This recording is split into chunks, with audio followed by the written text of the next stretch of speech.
Je vous propose deux, trois éléments là que j'ai pu récolter. Juste pour rappel, hein, ça c'est un nuage, un cumulonimbus, c'est ce qu'on a pris sur la tête le 13 au soir, hein. Des éléments qui sont importants. Il y a des rafales très fortes ici, c'est jusqu'à 100 km/h ici, hein. En basse couche, donc ça concerne clairement les gens qui étaient proche du sol, hein. Là, il arrive à 200 mètres de sol à Doussard, bah, il se fait catapulter. Donc là, le nuage, il avance comme ça, et ça pousse l'air chaud devant lui, d'accord? Donc c'est pour ça qu'on a vu des gens passer à pleine balle. Il y a deux phénomènes différents qui peuvent produire des orages. Il y a l'arrivée d'un front froid sur de l'air chaud. Un front froid, c'est-à-dire qu'au moment où la masse d'air froid rencontre cette masse d'air très chaud d'été, quoi, ça fait un rideau d'orage. Mais ça, on le voit, je vous montrerai tout à l'heure, j'ai une prévision là. On le voit parce que c'est tout un front, donc ça c'est plus ou moins prévisible, on sait dans quel sens ça se déplace. En France, ça vient toujours de l'ouest, donc ça on va les voir arriver. C'est assez fréquent l'été, on les voit arriver, on les voit bourgeonner au fond, là effectivement on peut voler ou pas, et puis on peut se dire, bah tiens, ça grossit, ça se rapproche, je me saute, je vais me poser, quoi.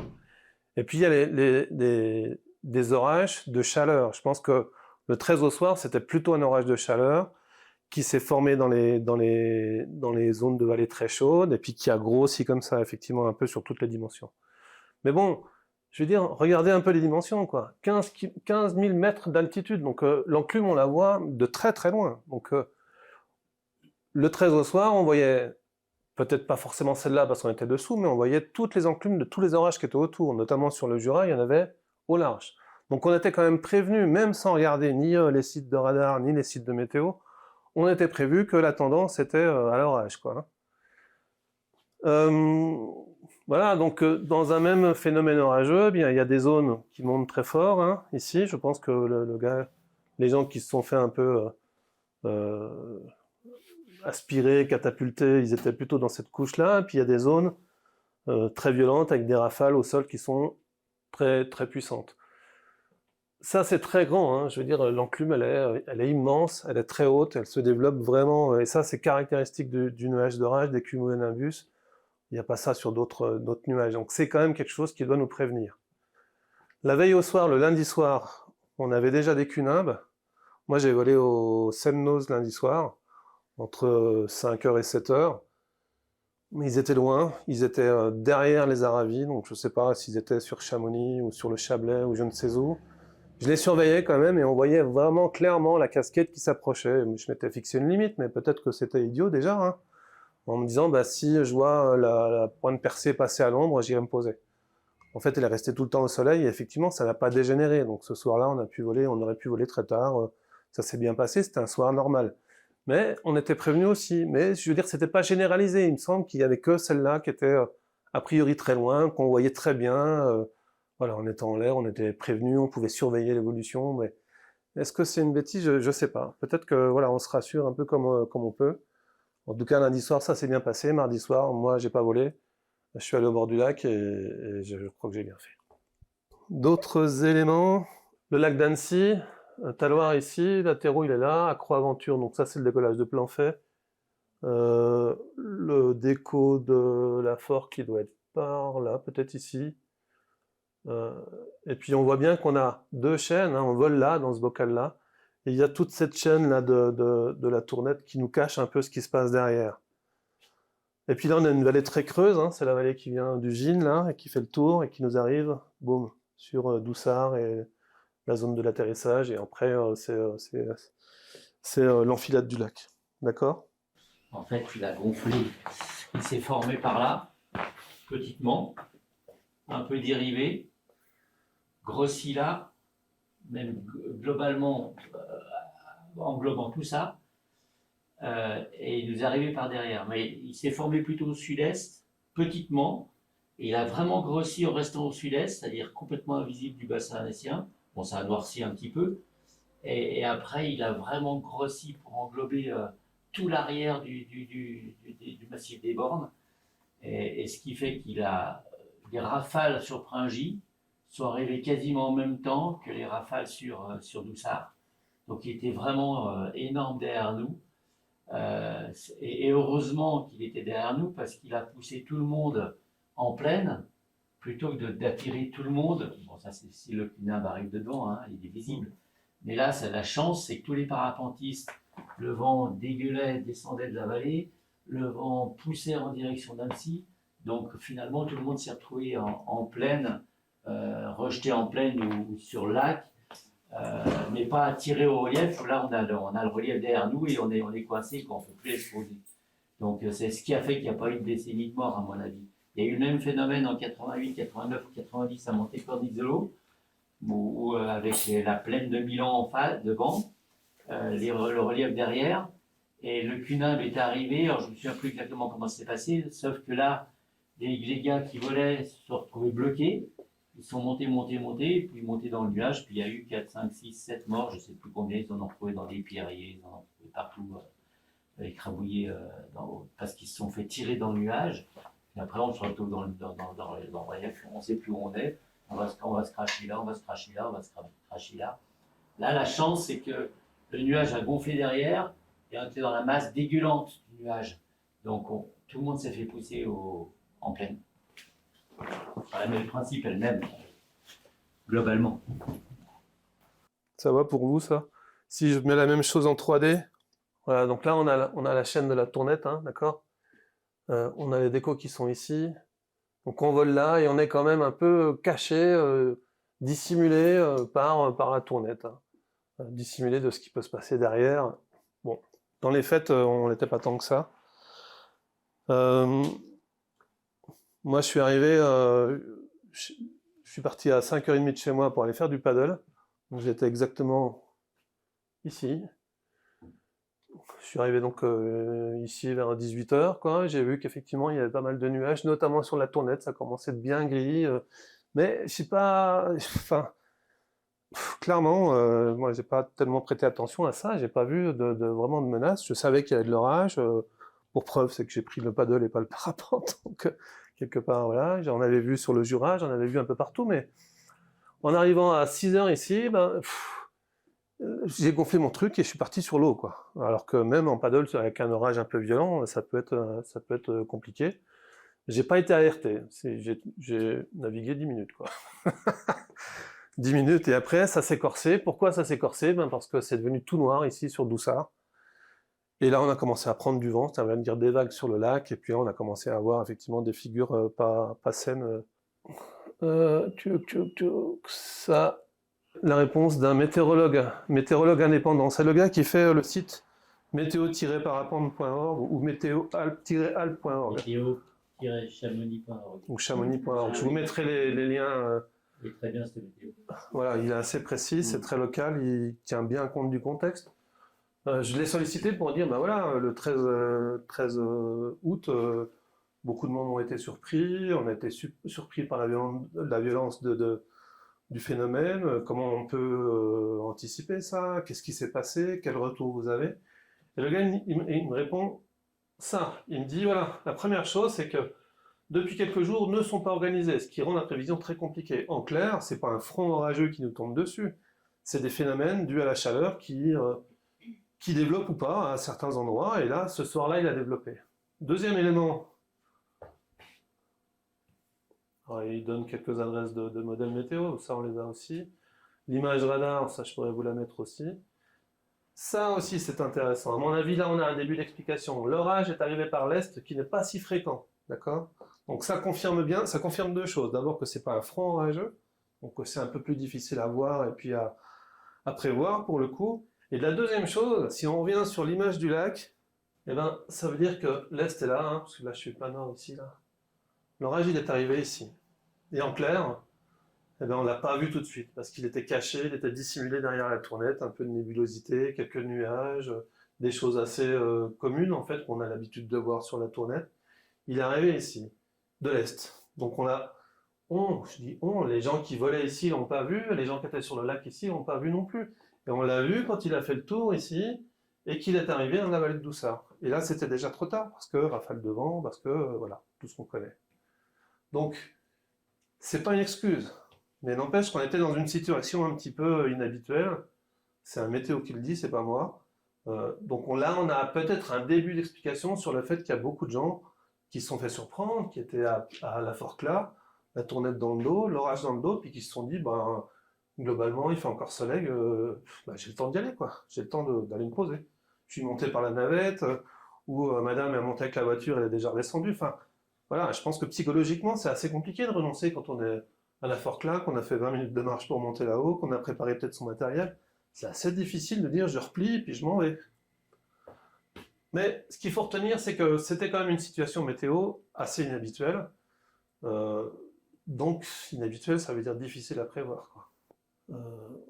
Le métard, sur la liste, quelqu'un a dit il faut aller regarder les annonces météo de l'aviation. C'est vrai que l'aviation, voilà, ils publient très régulièrement, hein, parce que toutes les 30 minutes, ils publient un espèce de bulletin météo compressé de la situation en cours, pour que les avions sachent un petit peu s'ils peuvent exploser, s'ils doivent se dérouter, voilà. Donc ça, c'est la soirée, c'est le fin d'après-midi et soirée du 13 août, vous l'avez là-haut. Donc ça se lit dans ce sens-là. Donc clairement, jusqu'à 18h, ça va. Et à 18h30, ça commence à être le bordel, quoi.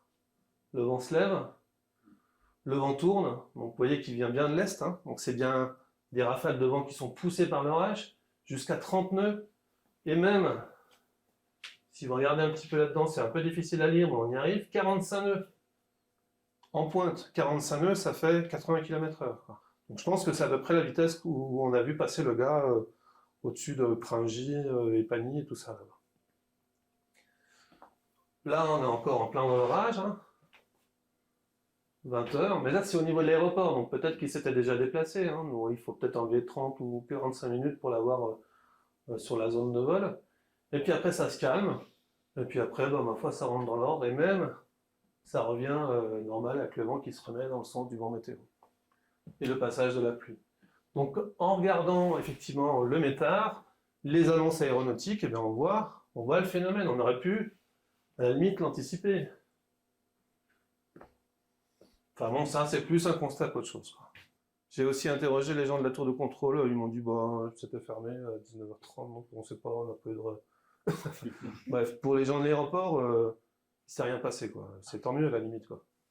Parce qu'on aurait eu un problème entre un avion et le parapentiste. Ça aurait pu être assez dommageable aussi pour l'activité parapente sur le bassin, quoi. Voilà. Donc, à mon avis, quand même, ce qu'il faut retenir, c'est que la situation météo n'était pas habituelle, n'était pas classique. C'est pas un front orageux qui nous arrive dessus. C'est un nuage, un orage de chaleur qui gonfle et qui éclate dans notre dos, dans le dos de ceux qui volent ou de ceux qui se préparent à voler. Ce qui fait que il y a eu beaucoup de gens qui ont été surpris, quoi. La dernière chose que j'ai à vous proposer, c'est un site qui s'appelle Keranos, c'est vraiment les spécialistes des orages en France. Et eux, ils ont un bulletin, une prévision. Donc là, c'est la prévision des prochains jours. Évitez d'aller voler samedi, hein. Mais là, vous voyez que contrairement à ce qu'on a pu connaître le 13, d'après moi, hein, encore c'est pas sûr, mais c'est vraiment un front orageux. Donc voilà, à 2 jours, c'est prévisible, ils connaissent la trajectoire, ils savent vraiment les zones à risque, ils arrivent à dessiner une carte. Donc voilà, là, on est quand même dans une situation assez classique l'été, des masses d'air de températures différentes qui se heurtent et qui provoquent des orages. Donc le site de keranos.org, là, allez voir, ça peut être intéressant, voilà. Mais en même temps, je veux dire, ça c'est du raffinement, quoi, parce que tous les sites météo, le moindre site météo annonçait une situation orageuse pour le 13 en fin d'après-midi. Donc pour ceux qui regardent un petit peu la météo avant d'aller voler, on était tous prévenus qu'effectivement il y avait un risque fort d'orage, un risque d'orage fort. On peut le dire dans les deux sens pour le mardi 13 au soir ou en fin d'après-midi. Après la question c'est quand ça arrive,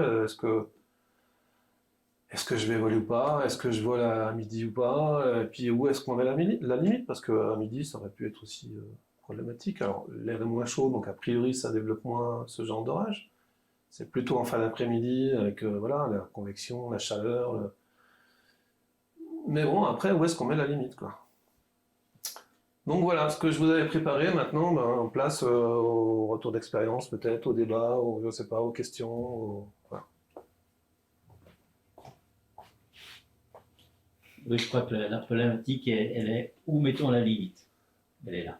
Voilà. Chacun est libre de la mettre où il veut. Moi, je sais que quand j'ai commencé à voler, j'ai fait mon apprentissage au CAF. Quand il y avait des risques d'orage, on volait à Marlan, on volait à On volait le matin, puis à midi, 1 heure, on s'arrêtait. Voilà. Alors on s'arrêtait des fois, bah, moi j'avais les boules parce que je me disais ça vole, mais Henri Bouvier qui s'occupait de la section parapente au CAF, avait dit on s'arrête de voler, mais on s'arrête de voler. Quoi. Moi j'étais pas très compétent, j'avais 13-14 vols, bon, j'étais en apprentissage, on s'arrête de voler. Euh, Là, clairement, moi, ce que j'en tire, parce que c'est pas la première fois, il y a déjà eu des biplaces. Moi, souvent, je traîne sur Coche-Cabane pour faire le chemin, pour débroussailler, et je vois les gens voler. Et je monte des fois avec la voile. Une fois, j'ai pas décollé, parce que c'était fort, il y a des biplaces qui décollaient. Il y en a un qui s'est fait une frontale devant Coche-Cabane. Bon, il s'est rien passé, tout va bien, tout va toujours bien, et tout va encore bien. Et puis là, on est dans le phénomène où tout va pas bien. Sauf que là, ça s'est pas bien passé. Il y a plein d'autres moments où ça aurait dû mal se passer et où ça s'est pas trop mal passé. Donc c'est pas, j'ai vu des retours comment dire, du régulateur et de ceux qui étaient au décollage, euh, un fait exceptionnel. Pour moi, il n'y a rien d'exceptionnel. La seule partie exceptionnelle de cet orage, c'est qu'il ne nous est pas arrivé visiblement du sud-ouest, de l'ouest ou de nord-ouest, il nous est arrivé du sud-est, donc derrière nous. C'est le seul fait exceptionnel de l'affaire. Qu'un orage se forme, c'est pas exceptionnel. Qui grossit, c'est pas exceptionnel. Qu'il y ait du vent, des rafales de vent, c'est pas exceptionnel. Qu'il y ait de la pluie, c'est pas exceptionnel. Il n'y a rien d'exceptionnel dans ça. Sauf que là, les gens se sont fait surprendre et ce qui m'ennuie beaucoup, c'est dans les retours, j'ai pas eu l'impression de manger les marges de manœuvre, mes marges de sécurité. Et ça m'ennuie parce que quand on dit ça ayant volé à 17h, 17h25, pour moi, à 16h30, il n'y avait plus de vol, quoi. Parce qu'on ne sait pas à quel moment va arriver le vent. Un CUNAM, ça a un rayon d'action, un rayon d'influence de 50 bornes, quand il est vraiment gros. Là, quand il a commencé à se former, ce nuage, ce congestus, il était à moins de 50 km on va dire au sud-est, Albertville, Beaufortin, voilà. Mais il a rien d'exceptionnel, ce nuage. Il s'est formé classiquement, il a grossi classiquement, il a débordé, il n'y avait pas de vent sud-est. Sauf qu'il a tellement grossi derrière que son influence n'était plus sur Albertville, plus sur Ugine, il est venu carrément sur Boussard, sur même Pringy, quasiment en même temps. Et c'est ça qu'il faut bien comprendre, c'est que s'il avait juste eu une influence sur Pringy ou juste sur Boussard, bon, c'est un cunard un peu virulent sur un endroit précis, mais là, il englobait toute une zone. Donc, la problématique pour moi, elle est simplement que les gens ne prennent plus la marge de sécurité nécessaire. Et ça, c'est le fait marquant, le 13 août. Il y a eu d'autres faits marquants avant qu'on a vu ou qu'on n'a pas vu, moi, qui m'ont interpellé. Les gens qui volent par vent fort alors qu'il y a un nuage d'orage pas loin. Ça reste du vent fort, juste du vent fort, tant mieux.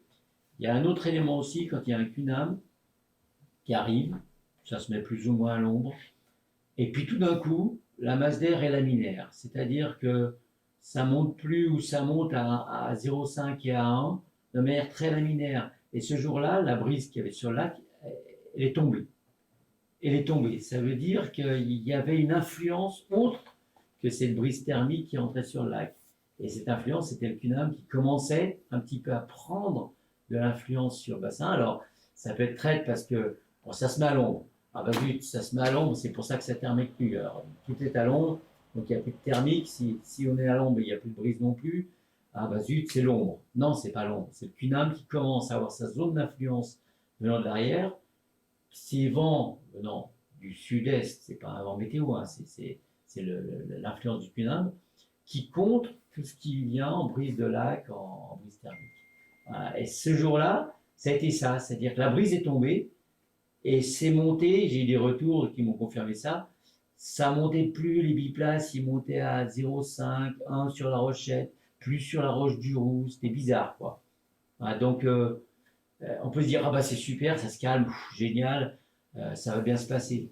Eh ben non, c'est à partir de ce moment-là que ça va commencer à mal se passer.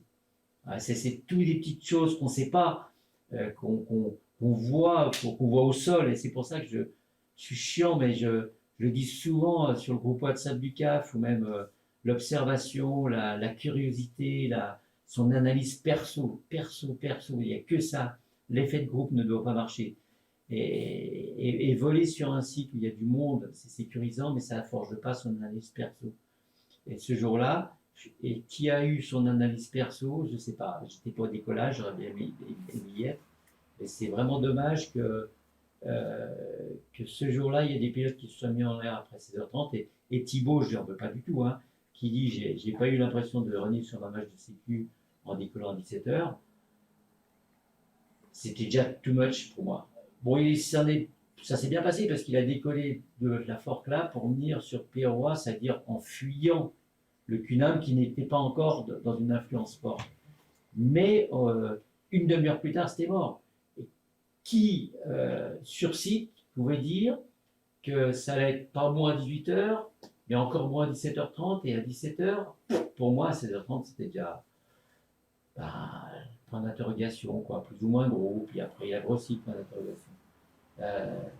C'est vrai que sur le moment, moi je ne me suis pas posé la question, mais c'est après, quand mon frère est arrivé, il m'a parlé de cette histoire du gars qui a été à 100 km/h sur sur l'aéroport. Mes radars météo avant que j'avais vus pour savoir si on allait faire l'apéro d'eau ou pas, suivant le vent, qui m'ont ramené au parapente, et vu le nuage qui commençait à bien grossir au sud-est, si on estime qu'un nuage a une influence de 20 bornes, ne serait-ce que 20 bornes, un Cunham, un Cugestus, à 16h30, il n'y a plus personne dans l'air. Ça, c'est de la théorie. Maintenant, en pratique, je ne vais pas donner de leçons parce que je ne sais pas si je ne me ferai pas piéger un jour. Hein. Voilà, et je trouve vraiment que dans le bassin annécien, en particulier parce qu'on a un régulateur, parce qu'il y a beaucoup de monde en l'air, donc beaucoup de personnes qui nous donnent des repères, et c'est tant mieux. Mais ils ne nous donnent pas des repères. La preuve, il y en a certains qui étaient en l'air, ils nous ont juste donné un repère que c'était bon en l'air, et ces gens-là se sont retrouvés une heure plus tard à fuir à 100 km/h sur Annecy. Voilà. Est-ce qu'il faut avoir ces repères-là? Pas sûr. Déjà pour toi, la première leçon, donc c'est je vois l'orage à la météo. Non, pas forcément. Là, la météo donne juste des repères. Moi, je prends chamonix.org et je prends météo radar. Voilà. Et puis météo aussi à l'altitude pour si je veux voler au Mont Blanc. Avec ça, on a déjà une idée. C'est marrant parce que là, deux jours de suite, je ne l'ai pas fait aujourd'hui, mais j'aurais pu le faire de la même manière. Avant-hier, j'envoie une photo du Pertuis, du plateau de Borgard, avec un nuage sous le vent, thermique sous le vent. Ça, pour moi, c'est impératif d'être dans de l'observation permanente, pas en faire une fixette, mais moi, ces 3 jours où je n'ai pas volé, où j'ai bossé au chalet, avant-hier, hier et aujourd'hui.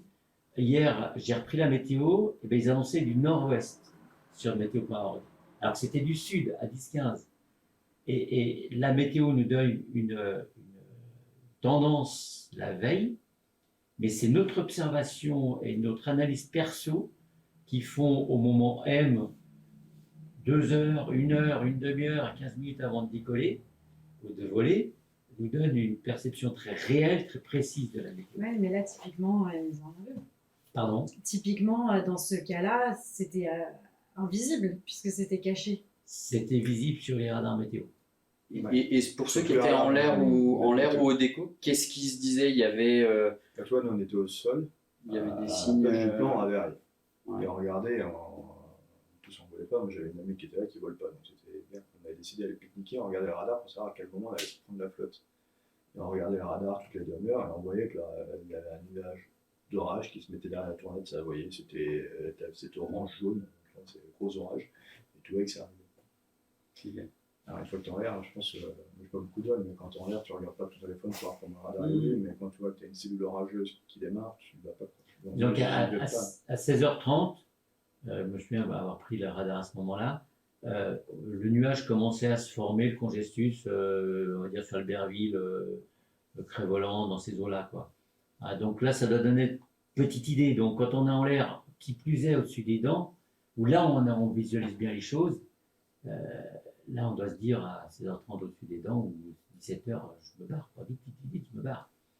C'est ça qui m'ennuie le plus, c'est cette anesthésie du c'est bon en l'air, je me fais plaisir, il y a d'autres voiles aussi, ça se passe bien. Ce qui est un peu dommage, c'est qu'on a maintenant quand même tous les outils pour regarder ce qui se passe. Au moindre doute, on peut regarder les impacts de foudre, enfin, notamment sur ce site-là. Allez y jeter un œil, vous verrez, quoi. En temps réel, vous avez tout ce qui se passe autour de vous. Vous pouvez zoomer sur la carte. Enfin, voilà, quoi. Donc, il faut garder un peu le doute, c'est ce que dit Vincent. Voilà, on a sous les yeux des gens qui volent, on a une situation où on voit pas forcément tout. Euh, pour autant, il y a quand même des choses qui nous avertissent. Il y avait une situation qui était clairement annoncée. Il y avait des cunimbres sur d'autres reliefs. Sur le Jura en particulier, il y avait une belle ligne de cunimbres. Donc ça doit un petit peu vous titiller, vous inciter à aller voir un peu sur les cartes quand même, bah voilà, où en est la situation, si on n'a pas quelque chose qui se prépare quelque part, quoi. C'est à peu près sûr que ça se prépare. Voilà, là, effectivement, on a joué de malchance, puis en même temps, on a joué de chance, parce que quand même, le parapente est un sacré outil de pardon, hein, de pardon des erreurs des pilotes, quoi, parce que moi, j'en ai vu un paquet en l'air, se faire embrasser dans tous les sens. Moi, j'ai deux questions. Est-ce que par rapport au modèle météo, on peut voir le sens du front? Parce que toi, tu parlais du Jura. C'est pas un front, là, pour le coup. Donc ça, c'est des C'est un phénomènes orage qui qui sont se développe rassemblés dans une vallée, quoi. et qui, d'après le rétex, étaient censés passer au-dessus d'Albertville, mais ils venaient d'où? Est-ce qu'ils venaient, vraisemblablement, ils venaient dans la direction d'où ça? En fait, ils sont incapables, à une heure près, de prévoir où ça va germer, où ça va bourgeonner et où ça va claquer. Ok. Voilà. Donc, sur les schémas récents, c'est ça. Après, sur les gens qui sont là, présents dans la salle, est-ce que vous avez une idée de l'intensité des vents qu'il peut y avoir dans un cumulonimbus? Est-ce que vous avez une idée d'échelle? À l'intérieur, Ouais, je sais pas, 200-300. 30 mètres secondes. Voilà.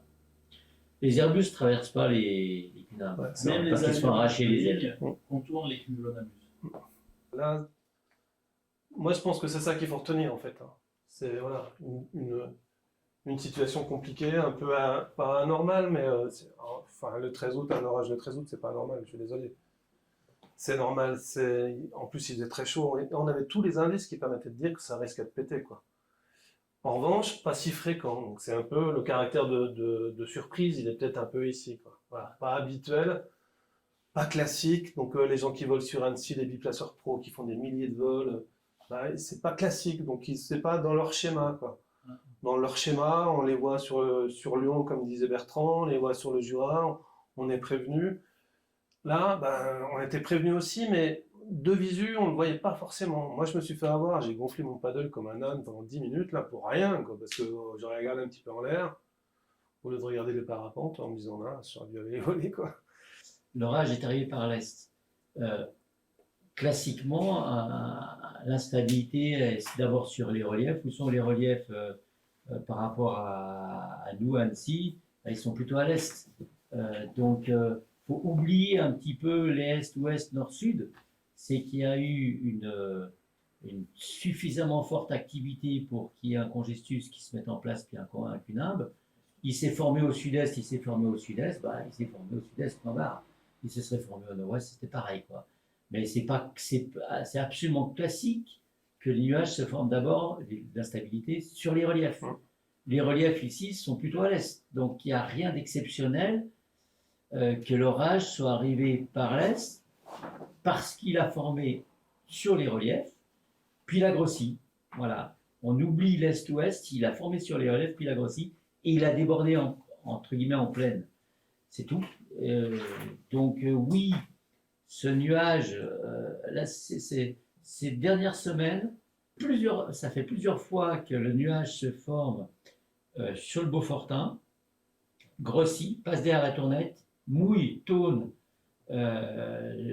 Manigot, Col-la-Croix-Frie, la Clusaz, Grand Bornand, puis file. Et nous, on n'a rien. Mais ça s'est produit en 15 jours, au moins 5 fois. C'est d'ailleurs très humide, si vous allez dans les Aravis, c'est très humide. beaucoup plus qu'ici. Ben là, celui-là, il a formé classique normal, comme d'habitude, puis il a grossi, puis il a eu une influence sur nous. Voilà. La différence, c'est que si ça se trouve, les 5 fois où j'ai constaté qu'il pleuvait sur Manigot, ça se trouve au col du Marais, il y avait les mêmes rafales qu'on a eues sur Doussard le 13 août. Ben, c'était derrière la Tournette. Ben là, ça s'est décalé devant la Tournette. Où est la limite? 10 bornes, c'est quoi 10 bornes? C'est rien. Pour un cunard, c'est rien. Donc, je dirais que, marge de sécu. Si vous décidez de ne pas voler, ben, ouais, ben, tant pis, vous rentrez en voiture.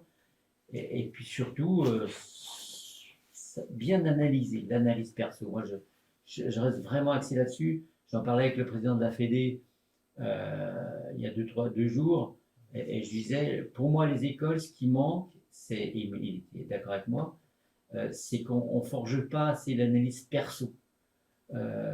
On donne un excellent bagage technique de météo générale, mais je dirais que c'est là que ça vaut le coup de faire un stage débutant, puis un stage, je ne sais pas, le suivant, perfectionnement, et de poser des questions. Et la météo aujourd'hui, à ce nuage-là, qu'est-ce qui est présent?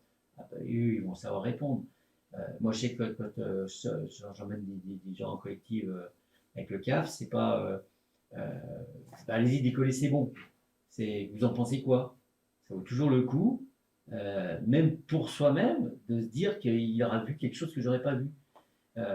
Et c'est chacun donne son idée et sa perception sur le déco, où j'estime que moi c'est bon, si je les emmène, je les emmène pas au casse-pipe. Mais ça vaut le coup quand même que chacun s'exprime, chacun ait son analyse. Il n'y a que ça. Quand on est sous son parapente et que les mecs sont à 90-100 km/h, ils sont plus là à se dire j'ai donné les bonnes infos à ceux qui étaient au déco pour leur montrer que ça tenait. Ils en sont à avoir le palpitant à 200, à essayer de sauver leur peau. Ils sont plus à calculer le coup, à savoir s'il y a des mecs à côté d'eux qu'il faut sauver, pas sauver. C'est chacun pour soi et Dieu pour tous. C'est ça qu'il faut éviter, le chacun pour soi et Dieu pour tous. Ça reste un plaisir, quoi. Mais l'analyse perso, l'observation en permanence. Moi, j'ai une proposition à vous faire en plus de tout ça, là, c'est tous ces outils électroniques, là, tous ces sites web, tout ce qu'on peut prendre en direct, avant, après, c'est intéressant, mais si effectivement vous n'arrivez pas à l'intégrer, et puis à l'intégrer dans votre pratique, et puis à l'intégrer dans votre analyse, ben, ça sert quasiment à rien, quoi. Ça sert au moment de décoller, effectivement, on sait que... voilà. À mon avis, une bonne manière d'éviter ce genre de situation, c'est de se former à la météo. Ça n'a rien à voir avec le parapente. C'est exactement ce que dit Vincent depuis le début, tout à l'heure. Quand il voit un nuage qui se forme sous l'arête, alors qu'il sait que dans le bulletin météo, il s'annonçait du nord-ouest, ben, il sait que c'est un nuage de rouleau où il arrive à comprendre, il analyse le phénomène. À mon avis, ça c'est la bonne méthode. C'est-à-dire qu'on se forme à la météo, et vous allez apprendre plein de choses, et ça n'a rien à voir avec le parapente, ça n'a rien à voir avec votre nombre de vols. Et après, vous faites effectivement des observations, mais en permanence. Vous êtes dans votre bagnole, vous êtes à pied, vous êtes chez vous, vous levez le matin, le soir, et puis vous forgez votre analyse. Donc ça, c'est intéressant. Il y avait un bouquin de Hubert Aupetit, hein, c'est ça qui s'appelait quoi? Les Passagers du ciel, ou c'est pas... qui était une bible, c'est un peu compliqué à lire. Moi, je pense vraiment qu'il y a un intérêt à bouquiner, à sortir des bouquins, à lire le livre de Gérald Delorme, à lire le livre de Pierre-Paul Ménégo, à ces gens-là. Mais peut-être aussi la Bible de Aupetit, si vous la trouvez encore. Je ne suis pas sûr que ça ait été réédité, mais c'était vraiment intéressant. D'abord, ça vous aidera à comprendre ce que c'est qu'un thermique, comment ça se forme, et peut-être à être plus performant dans les phases de vol normales. Et ça peut aussi vous aider à détecter des phases de vol qui sont anormales. Moi, encore une fois, quand je volais lundi soir au Semnoz, la veille du 13, il y avait déjà des cunimbes plus ou moins, ou loin, au fond, machin. Et ben, je regardais plein d'éléments pour savoir s'il était temps d'aller poser ou pas, quoi.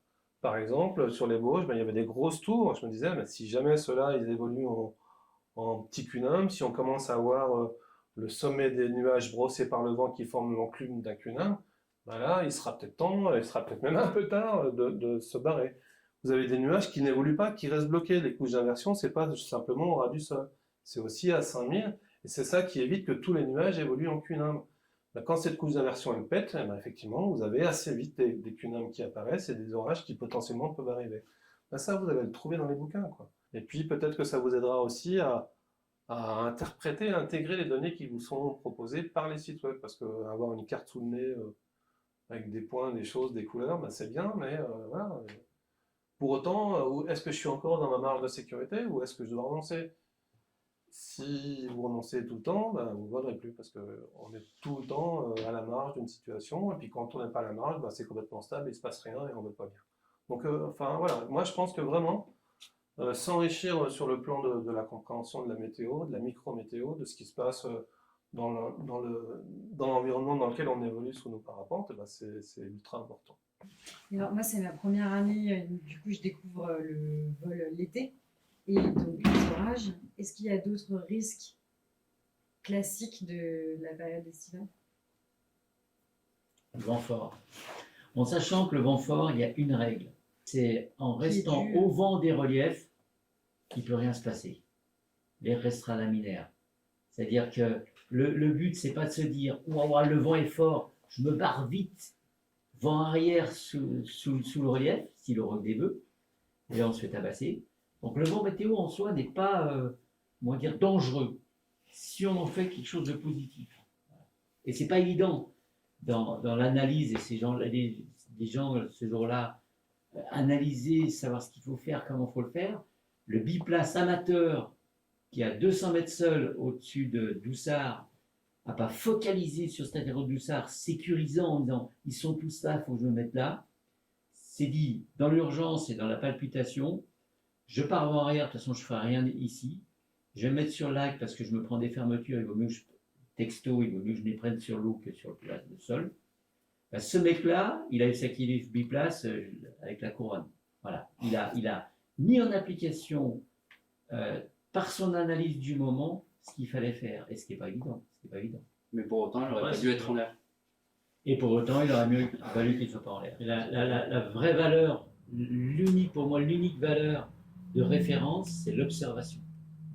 Vous devrez avoir toutes les bibles du parapente, c'est même Gérald Delorme qui me le disait, ça ne vous donnera pas l'analyse sur le moment.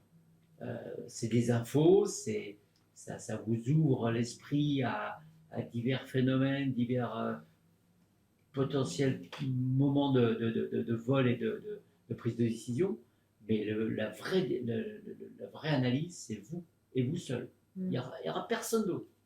Mais c'est vrai qu'au début, quand tu commences, parce que je disais, tu es un peu face à tes questionnements, et la personne avec le gilet bleu, là où il est super utile, c'est qu'il est là, et du coup, tu peux bien lui poser des questions et confronter un peu tes observations. Donc, moi, franchement, je trouve que c'est génial. Non, mais je crois que la conclusion, on l'a faite.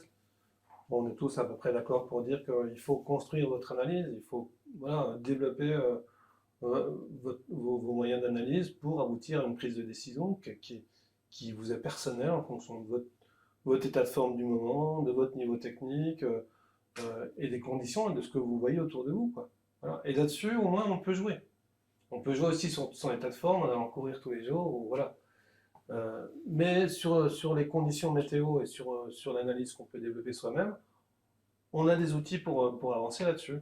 Bouquiner, se renseigner, discuter avec les autres, y penser tout le temps, regarder autour de soi. D'une certaine manière, c'est une forme d'entraînement. Exactement, c'est absolument, ouais, tout à fait. Ouais, c'est une forme d'entraînement. Plus d'entraînement, c'est même être curieux. Tu vois, curieux. Le parapente, il a un peu plus de 50 ans maintenant, donc des infos, on en a, mais partout, au large. Ces expériences, il y a beaucoup de gens qui les ont vécues. On a beaucoup de retours d'expérience, on a beaucoup de gens qui analysent ce qui se passe et qui sont capables de vous dire ce qui s'est passé et comment les choses se construisent. Donc lisez. Moi, peut-être que, voilà, moi, personnellement, le conseil que je pourrais vous donner aujourd'hui, c'est de lire, c'est de vous acculturer au parapente et donc à la météo, parce que c'est un sport qui se passe dans le ciel, dans un environnement qu'on n'a pas l'habitude de fréquenter, mais qui est quand même déjà bien codé, qui est quand même bien balisé. Et on a beaucoup d'informations, donc à vous de savoir d'abord les récupérer, mais ça aujourd'hui c'est facile, on est tous connectés. Et puis surtout aussi de savoir les intégrer, et puis de prendre des décisions en connaissance de cause. Voilà. Alors ça c'est pas...